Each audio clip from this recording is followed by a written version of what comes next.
Balochistan national party के senator Qasim रोंझो ने आज प्रेस कॉन्फ्रेंस में की गई अपनी बातों की तरदीद कर दी है। वीडियो पैगाम में कहा है कि उनसे पार्टी सरबराह ने जबरदस्ती प्रेस कॉन्फ्रेंस करवाई जो झूठ पर मबनी थी। जबरदस्ती के अल्फाज थे जो कि बयान किए गए।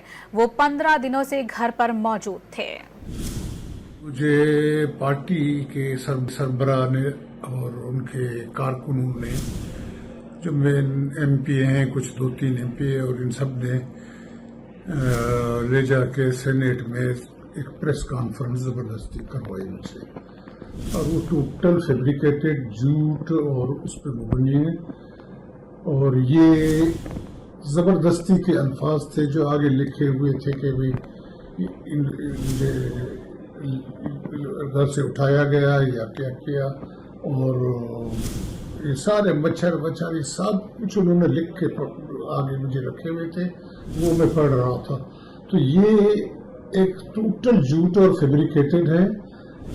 मैं घर पे ही मौजूद था 15 दिन से। घर पे कोई ऐसी बात है ही नहीं जो ये कहलवाई गई है मुझसे।